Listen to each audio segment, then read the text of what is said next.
Hello दोस्तों। तो इस वाली वीडियो में हम कवर करेंगे कुछ फार्माकोलॉजिकल टर्म्स जैसे एडिक्शन, टॉलरेंस, डिपेंडेंस, ये सब हम इसमें वीडियो में कवर करने वाले हैं। और जो मेरी प्रीवियस ऐसी माइंड में हमारी ऐसी मेंटलिटी बन जाती है कि हमें वो दवाई चाहिए, हमें वो खानी है। It considered as brain disorder, ये एक ब्रेन डिसऑर्डर होता है। इसके साइन क्या क्या होते हैं? Always thinking about the drug, can not stop using it, use more and more over time, ignoring work, study और फैमिली। तो इसके हमारे कुछ एग्जाम्पल होते हैं जैसे कि अल्कोहल हो गया, निकोटिन हो गया, ओपियोइड्स हो गया, कोकेन हो गया। तो ये सब क्या है? ये सब हमारे एक एग्जाम्पल है। नेक्स्ट टर्म हमारा क्या आता है? टॉलरेंस और क्रॉस टॉलरेंस। टॉलरेंस हमारा क्या होता है? Tolerance means that after using a drug for long time the body gets use to and some dose doesn't work. Mainly हमारा टॉलरेंस होता क्या है? जब हम किसी दवाई को बहुत लंबे समय से खा रहे होते हैं तो वो क्या करती है, फिर वो हमारी बॉडी में असर दिखाना बंद कर देती है। फिर हमें, जैसे कि आप छोटा सा एग्जांपल लो, हमारी कोई पेन किलर है और उसे हम 10 mg में यूज़ कर रहे हैं, तो वो हमारे पेन्स को रिलीव कर रही है, यानी कि हमारे पेन को ठीक कर रही है। लेकिन अगर उसे हम बहुत जल्दी जल्दी खाएं या बहुत लंबे समय तक खाएं तो वहीं पे जो पेन हमारा वो 10 mg में ठीक कर रही थी, वहीं पे हमें उसकी डोज बढ़ानी पड़ेगी, वहीं पे हमें वो 20 mg लेनी पड़ेगी। तो यहाँ पे क्या हुआ, हमारी बॉडी में उसका इफ़ेक्ट कम होने लगा, तो हमें इस वजह से डोज बढ़ानी पड़ी। तो उस टर्म को हम क्या कहते हैं, उस कंडीशन को हम क्या कहते हैं? टॉलरेंस। जैसे कि यहाँ पे मैंने वही एग्जांपल दिया हुआ है कि एक पेशेंट था, वो पेन किलर लेता था। उसने फर्स्ट टाइम क्या किया, वो 10 mg लेता था और वो उसका पेन जो था ठीक हो जाता था। लेकिन वहीं कुछ टाइम बाद में उसे 20 mg लेनी पड़ी, क्योंकि 10 mg उस पर कुछ असर ही नहीं करती थी।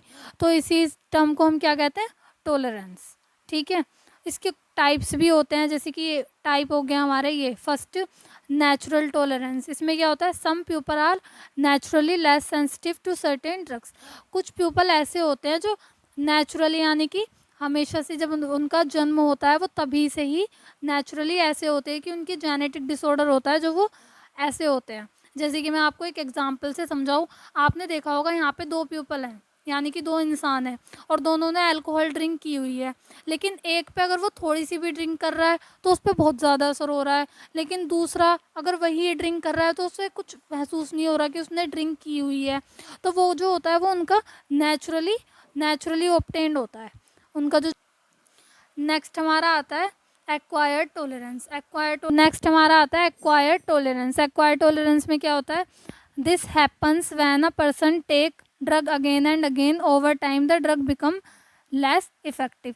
इसमें क्या होता है, जब हमारी एक्वायर्ड टॉलरेंस में क्या होता है, जब कोई पेशेंट ड्रग को बार बार लेता है तो उसमें क्या होता है, उसका इफेक्ट कम हो जाता है। ऐसा होता है कि डेली ले रहा है या हफ्ते में ले रहा है, तो उसमें क्या होता है, बार बार लेने से उसका ड्रग का इफेक्ट कम हो जाता है। नेक्स्ट हमारा आता है टॉलरेंस। नेक्स्ट हमारा आता है cross tolerance. If a person become tolerant to one drug, they may also become tolerant to another similar drug. इसमें क्रॉस टॉलरेंस में क्या होता है, अगर कोई एक पर्सन है, ठीक है, और वो एक ड्रग, मतलब उसके ऊपर कोई एक ड्रग इफ़ेक्ट कर नहीं रही, तो उसी के जैसी अगर कोई दूसरी ड्रग है ना, तो वो भी इफ़ेक्ट करेगी नहीं। इसे हम क्रॉस टॉलरेंस बोलते हैं। जैसे कि हम एक एग्जांपल से समझें, तो ये हमारा एक एग्जांपल है। A person is tolerated to alcohol now. एक पर्सन है जो टॉलरेटेड है अल्कोहल से। वैन दे टेक डाइज़ेपाम, तो वो उस पर कोई असर ही नहीं करेगी। जैसे कि किसी ने अल्कोहल ड्रिंक कर ली, ठीक है, तो वो क्या है, उसे उसका अल्कोहल का उसके ऊपर कोई इफेक्ट नहीं हो रहा। तो फिर क्या होगा, जब हम उसे डाइज़ेपाम क्या करती है कि हमारा जो माइंड है उसे रिलैक्स करती है, यानी कि हमें नींद आती है। तो वो क्या होगा, वो जो डाइज़ेपाम जो हमारी टैबलेट है जो माइंड को काम करती है, बॉडी को रिलैक्स करती है, तो वो उस ड्रग का ना उस पर्सन पे कोई इफ़ेक्ट ही नहीं होगा। तो इसे हम बोलते हैं क्रॉस टॉलरेंस। नेक्स्ट हमारा आता है सेल्यूलर या फिर pharmacodynamic tolerance. The cell is in the body और brain stop responding to the drug after some time. इसमें क्या होता है, जो हमारी बॉडी की सेल और ब्रेन होते हैं, ड्रग का जो रेस्पॉन्स होता है उसे होने ही नहीं देते या लेस इफेक्ट कर देते हैं। जैसे कि हम एक एग्जांपल से समझें, in morphine use the pain receptor in brain become less sensitive. यहाँ पे क्या होता है कि जो हमारी मॉर्फिन होती है उसे हम बार बार अगर यूज़ करें बार बार, तो वो जो हमारा पेन रिसेप्टर होता है जो कि ब्रेन में होता है, तो वो उसे लेस सेंसिटिव कर देती है, वो अपना पूरा इफेक्ट नहीं दे पाता है। So more morphine is needed for the same pain relief. तो यहाँ पे क्या होता है, हमें ज़्यादा मॉर्फिन चाहिए पेन रिलीफ के लिए।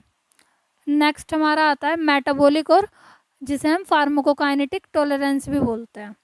The body breaks down metabolise the drug faster repeated use. इसमें हमारा क्या होता है, हमारे जो एंजाइम्स होते हैं ना, वो हमारी ड्रग को बहुत जल्दी ब्रेक डाउन कर देते हैं, बहुत जल्दी तोड़ देते हैं, जिस वजह से उसका जो एक्सक्रीशन है, यानी कि ड्रग जो है हमारी बॉडी से वो बहुत जल्दी से बाहर आ जाती है, और वो अपना जो उसका इफेक्ट होता है, थेराप्यूटिक इफेक्ट जो उसका होता है, वो अपना दे ही नहीं पाती है। जैसे कि यहाँ पे देखो, the body break down metabolise the drug faster after repeated use, so less drug reach the blood stream. यहाँ पे जब हम किसी ड्रग को रिपीटेड बार बार लेते हैं, तो यहाँ पे क्या करते हैं, एंजाइम उस ड्रग को बहुत जल्दी मेटाबोलाइज कर देते हैं, यानी कि तोड़ देते हैं, जिस वजह से वो ड्रग हमारी बॉडी से बहुत जल्दी बाहर आ जाती है, और जो हमारे ब्लड स्ट्रीम में ड्रग जानी चाहिए वो बहुत लेस अमाउंट में जाती है, जिस वजह से वो अपना एक्शन नहीं दे पाती है। तो यहाँ पे अगर हम एग्जाम्पल से समझें, a person who drunk alcohol daily will have faster liver enzyme. So जब कोई पर्सन है वो अल्कोहल डेली ड्रिंक कर रहा है, तो आपने देखा होगा जब वो लंबे समय तक अल्कोहल ड्रिंक करता है तो उस पर्सन के ऊपर कोई इफेक्ट ही नहीं रहता। फिर अगर वो पहले कम पीता था, पहले कम ड्रिंक करता था, तो उसके ऊपर इफेक्ट शो होता था। बट जैसे जैसे उसने डेली कंज्यूम करना स्टार्ट किया, तो वैसे वैसे अल्कोहल का इफेक्ट जो है उस पर कम होने लग गया। हमारी कुछ ड्रग्स है जिनके एग्जाम्पल्स है, जैसे कि पेन किलर्स है, स्लीपिंग पिल्स हैं, अल्कोहल है, कैफीन है। जैसे कि स्लीपिंग पिल्स है, स्टार्टिंग में तो वो हमें नींद दिला देती हैं, हम रात में अगर ले तो हमें बहुत अच्छी नींद आती है। बट वहीं अगर हम इन पिल्स को रेगुलर खाएं, रेगुलरली लें, तो फिर ये इफ़ेक्ट करना बंद कर देती हैं, फिर हमें नींद के लिए और ज़्यादा एक्स्ट्रा डोज हमें बढ़ानी पड़ती है। यहाँ पे इम्पोर्टेंट पॉइंट है, जैसे कि हमारा यहाँ जो टॉलरेंस है ये एक एडिक्शन नहीं है। एडिक्शन क्या है, देखो, tolerance need more dose for same effect. Addiction क्या है, can not stop using the drug even it. Tolerance में हमें मोर ड्रग यानी कि मोर डोज यूज़ करनी पड़ती है। उसी टॉलरेंस में क्या होता है, हमें जो ड्रग की जो डोज होती है वो बढ़ानी पड़ती है। एडिक्शन में क्या होता है, कोई पेशेंट है, वो ड्रग उसे हार्म कर रही है, नुकसान पहुंचा रही है, बट वो फिर भी उसे छोड़ नहीं रहा है, फिर भी रेगुलर खा रहा है। नेक्स्ट हमारा आता है dependence. Dependence means your body get used to a medicine और drug and now it need that drug to feel normal. यहाँ पे हमारा क्या आता है, डिपेंडेंस क्या होता है कि जब हम कोई ड्रग ले रहे होते हैं, जैसे कि मान लो हमारी कोई पेन किलर है और हम उसे रेगुलर खा रहे हैं, हम उसे रेगुलर खा रहे हैं, तो हमारे माइंड में ना ऐसी चीज़ें सेट हो जाती हैं कि हमें ऐसा लगता है कि बिना दवाई के पेन जा ही नहीं सकता है। अगर हमें पेन नहीं भी है ना, तो भी हमें फील हो रहा होता है कि हमें पेन हो रहा है, तो हमें दवाई खानी है। तो हम क्या होते हैं, हम उस दवाई के ऊपर डिपेंड हो जाते हैं कि हमारे पेन है और वो हमें दवाई खानी ही खानी है, चाहे हमें ज़रूरत ना भी हो। हमारी यहाँ पे जैसे कि हम एक एग्जांपल से समझें, let's a person takes diazepam a calming medicine. हमारे जो एक डाइज़ेपाम है वो क्या करती है, बॉडी को रिलैक्स करती है, माइंड को रिलैक्स करती है। तो अगर हम उसे every night to sleep after some week if they stop taking it they can't sleep.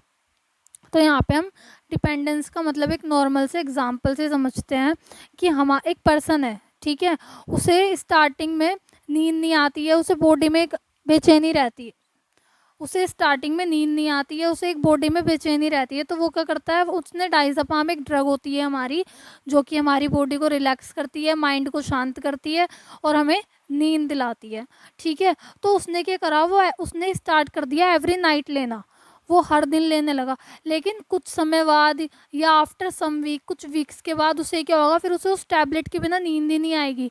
उसे ऐसा लगेगा कि मुझे उस टैबलेट के बिना नींद ही नहीं आ रही, मुझे वो टैबलेट खानी ही खानी है। तो वो क्या हुआ, वो पर्सन उस टैबलेट पे डिपेंडेंस हो गया। क्यों?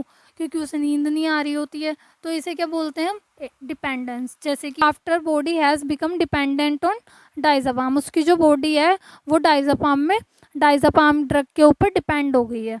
तो इसके कुछ टाइप्स होते हैं, जैसे कि एक हमारा हो गया फिजिकल डिपेंडेंस।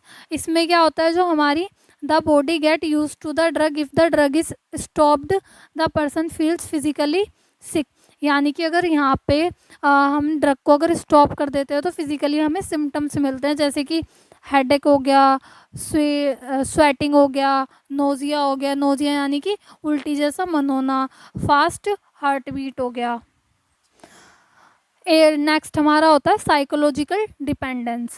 द माइंड और brain wants the drug, the person feels they can not live और work without it even it if. यहाँ पे क्या होता है, देयर नो फिजिकल सिकनेस।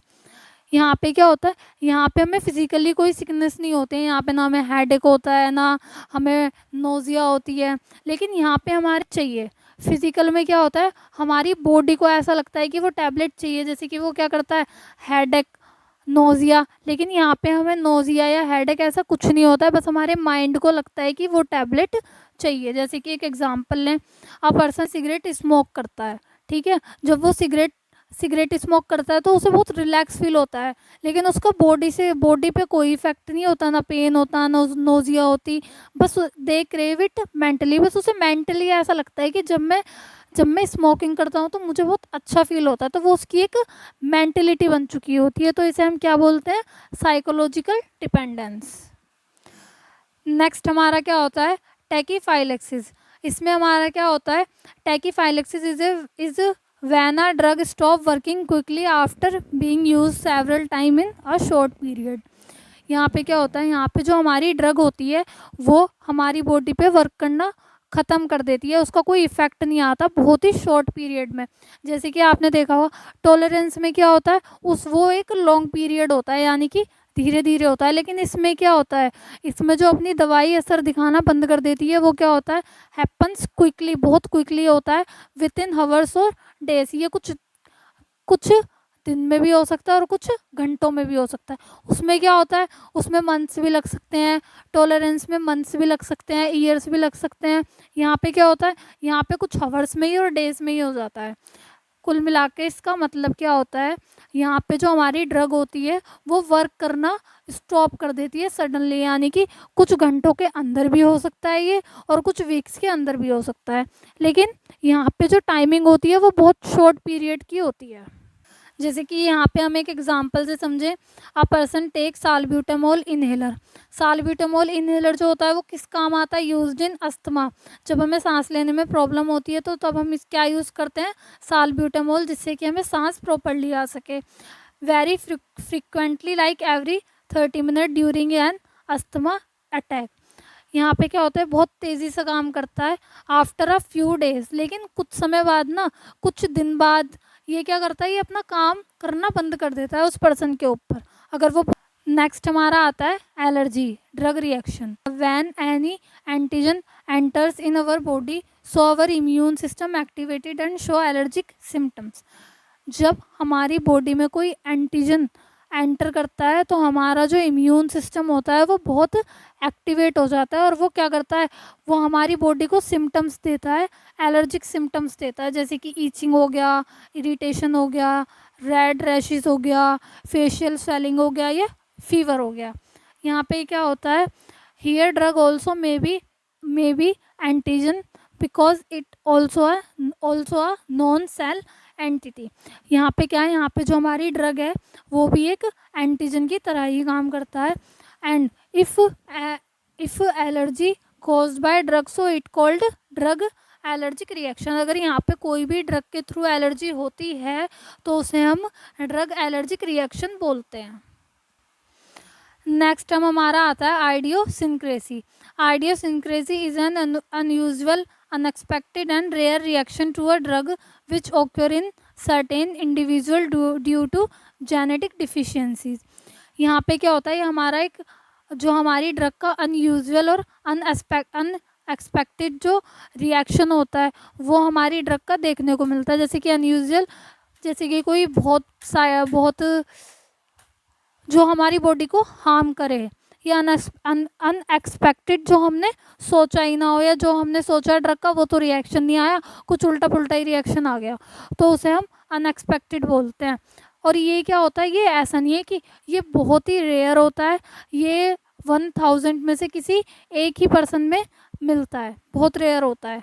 इसमें जैसे कि हम एक एग्जांपल से समझें, टेक क्लोरोक्विनीन। ये क्या करती है क्लोरोक्विनीन, ये जब हमें मलेरिया होता है तो उसे ट्रीट करने के लिए काम आती है। एंड सडनली डेवलप हीमोलाइसिस, ये क्या करती है, सडनली डेवलप कर देती है हीमोलाइसिस। हीमोलाइसिस मतलब हमारे जो रेड ब्लड सेल्स होती है उनका ब्रेक डाउन करना। तो यहाँ पे क्या होता है, अगर हम कोई भी हमारी ड्रग है क्लोरोक्विनीन, तो ये किसी पेशेंट पे, किसी बहुत रेयर पेशेंट पे, बहुत रेयरली क्या काम करती है कि ये क्या करती है, सडनली डेवलप्ड हीमोलाइसिस, जो कि हमारी रेड ब्लड सेल जो हमारी होती है उन्हें ब्रेक डाउन करती है। This happen only in people who have G6PD enzyme deficiency. जिस पेशेंट के अंदर ये एंजाइम की डिफिशियंसी होती है, ये केवल उसी पेशेंट को ये वाला रिएक्शन होता है। ये हमारा होता क्या है, ये एंजाइम हमारा होता क्या है, stand for glucose 6 phosphate dehydrogenase. It is an enzyme in your red blood cells. ये हमारा एंजाइम होता है जो कि हमारी रेड ब्लड सेल को प्रोटेक्ट करता है। तो जब इसकी डिफिशियंसी हो जाती है, हमारी क्लोरोक्विनीन क्या काम करती है कि हमारे जो रेड ब्लड सेल होती हैं उन्हें ब्रेक डाउन करती है। तो ये क्या है, हमारी एक जेनेटिक कंडीशन है। मेनली हमारी आइडियोस्क्रेसी होती क्या है कि यहाँ पे हमें अनवांटेड इफ़ेक्ट मिलते हैं ड्रग के, जो कि बहुत रेयर होते हैं, हर किसी में नहीं होते। अगर वहाँ पे 1000 पर्सन है तो उनमें से किसी एक को ही होते हैं। तो ये मेनली आज का हमारा लेक्चर था। अगर आपको लेक्चर समझ आया हो तो प्लीज़ वीडियो को लाइक करें और चैनल को सब्सक्राइब करें, जिससे कि आने वाले नोटिफिकेशंस आप तक पहुँच सके।